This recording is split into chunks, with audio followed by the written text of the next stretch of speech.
आप सबको पता है ना कि आप 16 तारीख से और 30 तारीख तक हम आप लोगों की निपुण परीक्षा की परीक्षा होगी ना। हम उस परीक्षा की तैयारी करेंगे। तो आज हम गणित के सिलेबस का पुनरावृत्ति कर रहे हैं जो आपके पेपर में आ सकता है। ठीक है, वैसे तो सब चीज की तैयारियां जोड़ घटा आप लोगों को आता है ना। तो ये सारा सिलेबस है जो आज हम रिवाइज करेंगे। ठीक है, तो हमने एक एक चीज लिया है। जैसे पहला सवाल है 20 सेबों को 5 टोकरियों में बराबर बांटने के लिए एक घटाव का कथन। अब 20 सेबों को टोकरियों में बराबर बांटने के लिए तो हम भाग कर सकते थे, है ना, या हम बराबर कर देते, जोड़ा बना देते, लेकिन उसने पूछ लिया है घटाव का कथन। तो इस सवाल को हम कैसे करेंगे, यहाँ पे 20 है और घटाव, एक टोकरी में कितने सेब आएंगे? 4। कितने आएंगे? 4। तो हमने 4 यहाँ पर लिखा। ठीक है, फिर कितनी टोकरियां हैं? 5। तो फिर हम 5 बार उसको घटा करेंगे। ठीक, 20 में से 4 गए 16 में से 4 गए 12 में से 4 गए 8 में से 4 गए 4 में से 4 गए 0। तो हमारे पास क्या बचा? 0। तो इस तरह के सवाल आपके सिलेबस में आ सकते हैं। निपुण आकलन का जो टेस्ट है तो वो कुछ भी दे सकते हैं। जैसे 20 सेब दिए हैं, वो 25 आम दे सकते हैं, यहाँ पे 4 टोकरी कर सकते हैं। तो आप देख लीजिएगा, जब उसको बराबर बांटना होता है ना, उसको घटाना है तो हम घटाते जाएंगे, और अगर बांटना होगा खाली बांटना तो हम उसको प्लस करते जाएंगे ना। ठीक है, उसके बाद आती है गिनती पहचानना है। नंबर 2, गिनती पहचानना। कोई भी संख्या दे रखी होगी, जैसे ये कौन सी संख्या है? 64, ये 66, ये 30, ये 78, ये 29, ये 55, ये 58। Very good. तो इसी तरह वो कोई भी संख्या दे सकते हैं ना।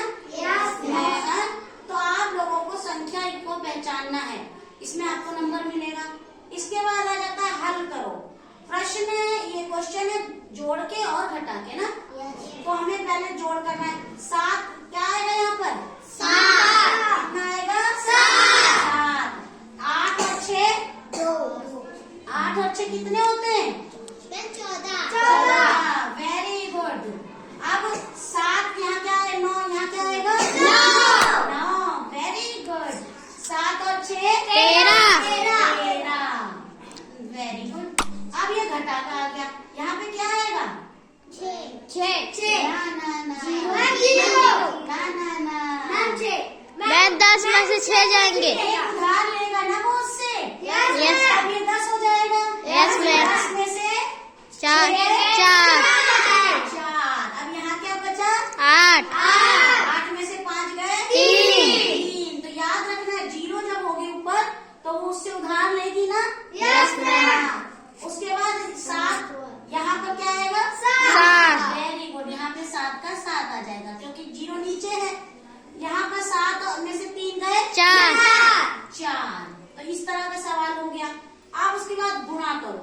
गुणा में मैंने आपको बताया ना कि ये और ये दोनों टेबल्स पहाड़ा होता है ना। आपको अगर 3 का पहाड़ा नहीं आ रहा तो आप 2 का पहाड़ा पढ़ो 3 तक। आपको 3 का पहाड़ा आ रहा तो 3 दूनी 6। Very good. 5। अब यहाँ पर तो 0 है तो क्या आएगा? 5 का 5। 3 एका 3 एका 3। 6 दिए 18। Very good. 18। अगर हमने कहा ना कि 6 का पहाड़ा ना आए बड़ा लगे तो 3 का पहाड़ा 6 तक पढ़ो। 3 6 18। हाँ, उसके बाद आती है छोटी संख्या पहचानो, है ना। ये हो गया। अब ये है तो ये छोटी संख्या में क्या करना है आपको? 8 और 3 में कौन छोटा है? 3 छोटा है तो इसको ऐसे कर देंगे ना। 4 और 7 में कौन छोटा है? 4। तो इसको भी ऐसे कर देंगे। 9 और 5 में कौन छोटा है? 5। तो इसको इस तरह से। 5 छोटा है ना। एक सेकंड, ये बता ये इस तरह है। 3। तो 3 की तरफ चोंच खुल गई, 3 की तरफ मुंह चली गई ना, इधर मुंह खुल गया। उसी तरह 64 और 58 में कौन बड़ा है? 64 क्या है? बड़ा है। 72 और 82 में कौन बड़ा है? 82। Very good. 93 और 19 में 93 वेरी गुड। 65 और 55 में कौन बड़ा है? 65। तो ये हो गया ना। इस तरह के सवाल आएंगे तो कर लोगे ना?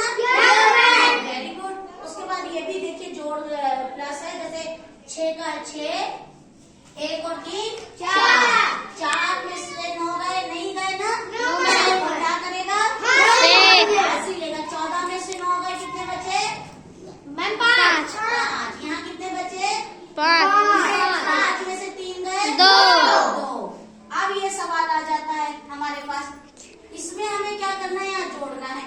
तो हम ये 3 का पहाड़ा हो गया ना? आप ऐसे जोड़ सकते हो लाइनें डाल के, 3 3 6 9। तो यहाँ पे कितना आएगा? 9। ये अब यहाँ पे 6 और 7 कितने हुए? यहाँ तो पहाड़ा नहीं है ना, 6 और 7 कितने हुए? 11 और 2 15 कितने? 11 और 2 15 होते हैं। 13। Very good. उसके बाद 4 यहाँ भी देखो 4 जहाँ सब सेम संख्या हो वो एक पहाड़ा हो जाता है। 4 एकम 4, 4 दूनी 8, 4 तिये 12। अब यहाँ भी देखो सेम संख्या है ना? तो यहाँ पे 2 एकम 2, 2 दूनी 4, 2 तिया 6। यहाँ भी सेम है। 5 एकम 5, 5 दूनी 10, 5 तिया 15। तो वहाँ घबराना नहीं बेटा, वो जब आएंगे तो आपको घबराना नहीं है, आपको बस समझना उस सवाल को। इसके बाद यहाँ पे संख्या आ जाती है, यहाँ सीक्वेंस बन रहा है। सीक्वेंस का मतलब आप समझ सकते हो, पैटर्न एक बनाया जाता है। सीखे देना हिंदी में, नानी कानी मानी बानी। उसी तरह इसमें किसकी संख्या बन रही है? 25 के बाद 6 और 7, 6 और 7 और 8 के बाद कुछ नहीं है ना? 9 10 है, लेकिन 9 ने संख्या तोड़ दी है ना। उसी तरह 25 है, 24 नहीं है, 23 नहीं है, 4 है, 3 नहीं है, 2 है ना।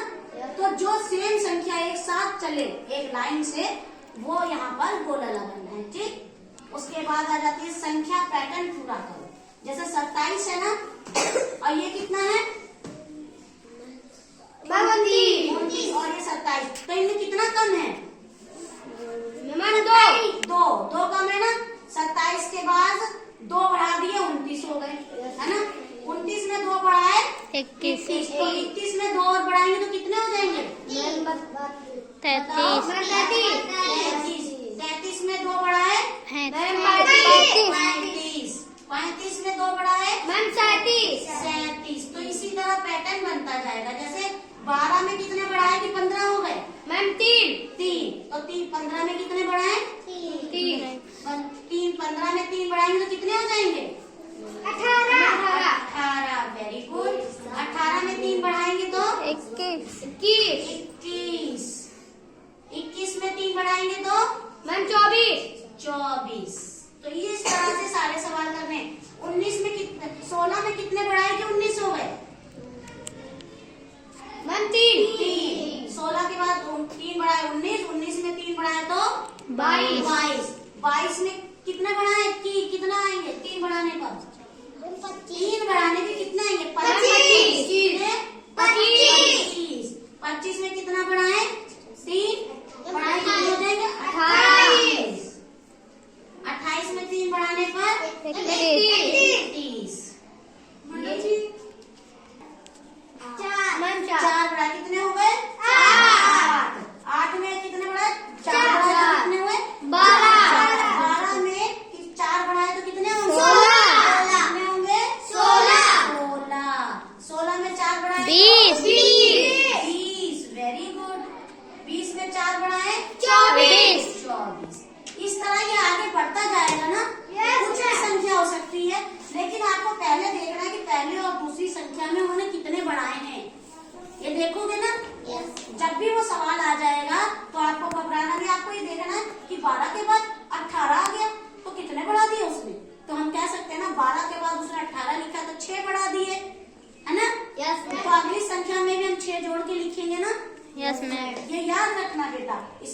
कंफ्यूज मत हो ना, घबराना नहीं। 16 के बाद 19 है, मान लो 16 के बाद यहाँ पर 18 भी हो सकता था तो 2 बढ़ाए ना उसने।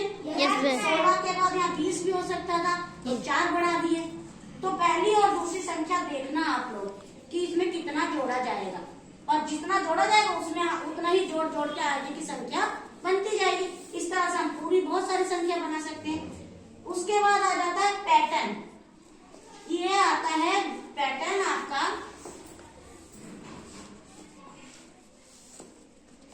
ये आपका पैटर्न आता है। इसमें ये बिंदियां दे रखी है ना, इसमें वो क्या आपको कह सकते हैं त्रिभुज बनाओ, तो आपको बिंदी जोड़ के त्रिभुज बनाना है। ठीक है, जैसे एक त्रिभुज जानते हो ना कैसा होता है? Yes, 3 कोने होते हैं ना, तो 3 कोने के लिए हम ऐसे करके इसको जोड़ सकते हैं ना, ऐसे कर सकते हैं ना। अच्छा, वर्ग कैसा होता है? वर्ग की चार कैसी होता है? चार। उसकी चारों भुजाएं बराबर होती है ना? चारों भुजाएं उसकी बराबर होती है। अच्छा, आयतकार कैसे होता है? लंबा। अब लंबा आयतकार ऐसे होता है। ये आप ऐसे भी बना सकते हो, ये तो ऐसे ही बनेगा। आप आयतकार ऐसे भी बना सकते हो, है ना, ऐसे भी बना सकते हो। इसके बाद क्या होता है? बेलनाकार भी होता है। तो बेलनाकार कैसा होता है? उसमें आप ऐसे कर सकते हो, ऐसे करके ऐसे, फिर ऐसे करके इसको ऐसे करके ऐसे बेलनाकार हो जाता है ना। और शंकुकार भी होता है, गोल भी हो सकता है। तो बिंदी अगर आपको नहीं मिली तो आप गोल तो बना ही सकते हो ना, ऐसे करके बना सकते हो ना। तो आपको सिर्फ घबराना नहीं है, सिर्फ समझना है, क्योंकि सब कुछ पढ़ा दिया है ना आपको। तो परीक्षा में जब वो आएंगे तो आपको घबराना नहीं है, अपना अच्छा सवाल करना है और इसको घर जाकर रिवाइज भी करना है। ठीक है? तो फिर आप रोज इसकी प्रैक्टिस की जाएगी जब तक आपका टेस्ट नहीं। और वैसे भी आपको जोड़ घटाव पहाड़ा सब कुछ आ गया है ना? हाँ, तो आ गया तो फिर घबराने की क्या बात है। जब हम कोई चीज सीख जाते हैं बेटा, तो उसके बाद हमारा पेपर होता है ना। पेपर से पता चलता है कि कितनी चीज हमको याद है ना। तो याद करने के लिए हमें प्रैक्टिस करनी पड़ेगी। तो आज से हम लोग इसी तरह के रिवीजन में चलेंगे और साथ साथ हमारी बुक्स भी चलेंगी। आज हमने गणित का किया है, कल हम हिंदी की प्रैक्टिस करेंगे। ठीक है? तो इसको अपनी अपनी कॉपी पे सब उतार लो, और इसी से रिलेटेड मैं और आपको क्वेश्चन दूंगी जो अभी आप मुझे करके दिखाओगे। ठीक है? कल ब्लैक बोर्ड पे सबको करना पड़ेगा। आगे एक बच्चा खड़ा होगा, करता जाएगा और देखे कितने बच्चों को इसकी प्रैक्टिस होगी। ठीक? चलो।